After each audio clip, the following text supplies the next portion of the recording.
Jai Hare Krishna, and this is Shravanam Diaries. We are continuing to read The Message of Godhead by His Divine Grace Srila A.C. Bhaktivedanta Swami Prabhupada, page number 11. But at the present moment, the leaders of thought have misled the people in general into believing that there is no world except the one in which we live, and that all peace and prosperity are available here. According to such leaders, the material body is the actual self. Understanding everything that pertains to the body constitutes self-realization, and we have no greater duty than satisfying the senses of the body and maintaining it by all means. According to these leaders, God and philosophical approaches to Him are merely leisure pursuits or parlor games to exercise the brain. By this kind of understanding, however, the world does not gain anything of substance. So Arjuna pretended to display weakness, placing himself in the category of ordinary people who are illusioned in the material world. And by this action of his, Arjuna helped the Bhagavad Gita manifest from the transcendental lips of the personality of Godhead. Whenever the personality of Godhead descends to this mortal world, he is accompanied by his confidential servants. Arjuna is one of such eternal, confidential servant of the personality of Godhead, Sri Krishna, and thus the philosophy of Bhagavad Gita was taught to him directly for the benefit of the people in general. Being an unalloyed devotee of the personality of Godhead, Arjuna was able to discuss the transcendental philosophy of Bhagavad Gita even on the battlefield of Kurukshetra. We modern men supposedly have no time to get into the details of the philosophy of Bhagavad Gita in the midst of our ordinary daily duties. But just to teach us, Arjuna pondered the philosophy of Bhagavad Gita at a time when even a moment seemed impossible to spare.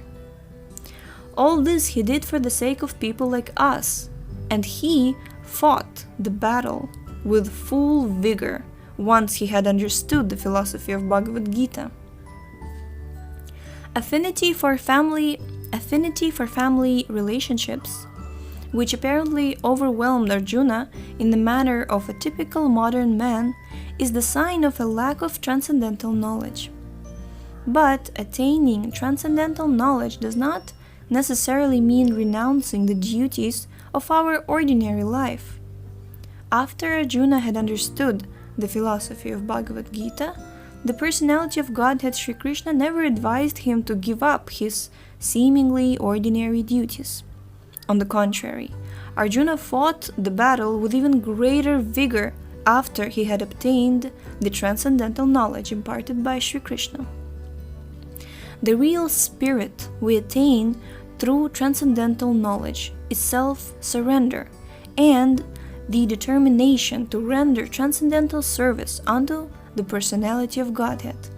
The purport of Bhagavad Gita is this and nothing else. When Arjuna was unable to solve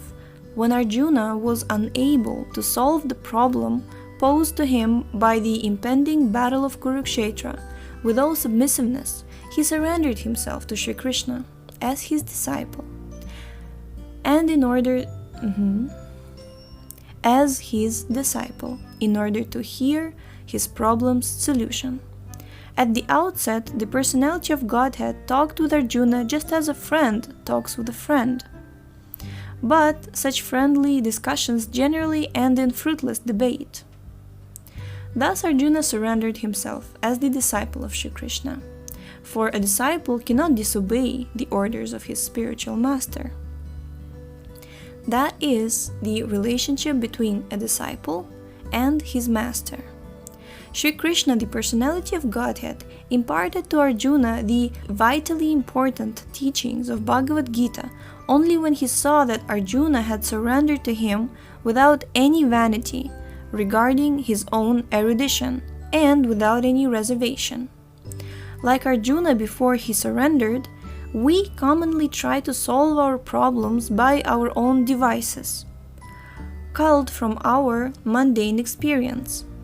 But this attempt to remove our daily bodily and mental difficulties through temporary means is always misdirected. Unless one tries to solve the problem of regaining one's eternal life, there can be no peace whatsoever, either in this life or in the life after death.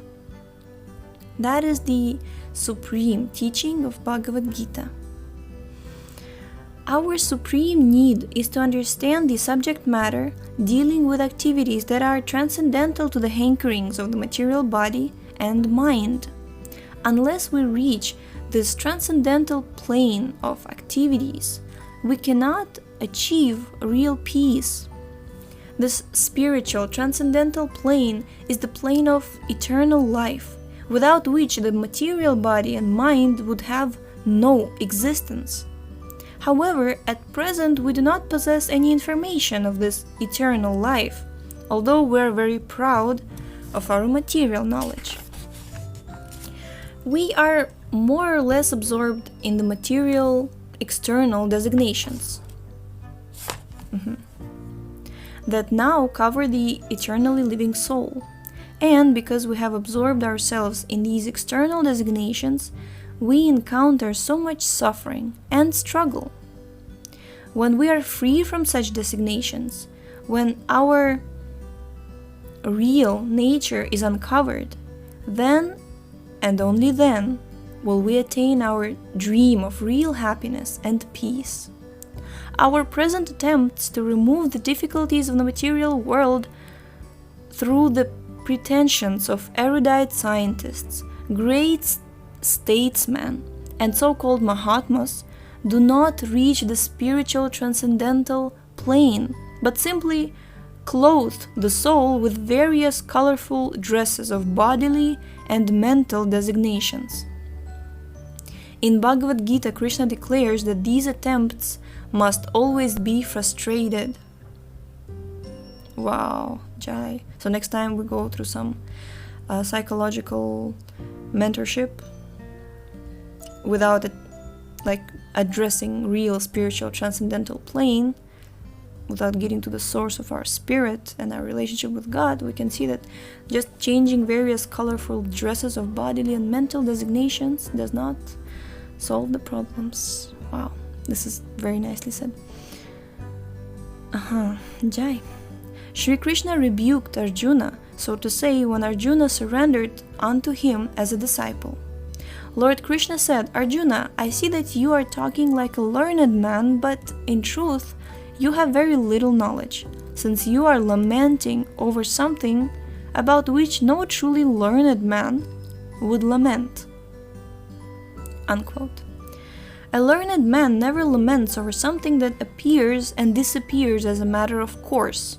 The material body which we get from the womb of our mother is transformed after some time into ashes, earth, and stool, as the case may be. And the subtle material body composed of false ego, intelligence, and mind likewise vanishes when the soul is liberated. Therefore, those who are truly learned do not give much importance to the material body and mind, or to the happiness and distress that pertain only to the material body and mind. On the other hand, such learned men do give much importance to the happiness and distress of the soul proper, which, being spirit, transcends the body and mind. Knowledge of the subject matter is called transcendental knowledge. Arjuna portrayed himself as a materialistic fool without any transcendental knowledge, just to teach us, who are 100% materialistic fools.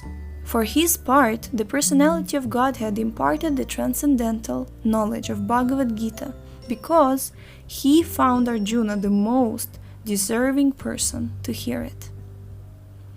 Jai, thank you so much for tuning in today, and the link to this book is in the description. Yes, and we'll see you next time. Hare Krishna.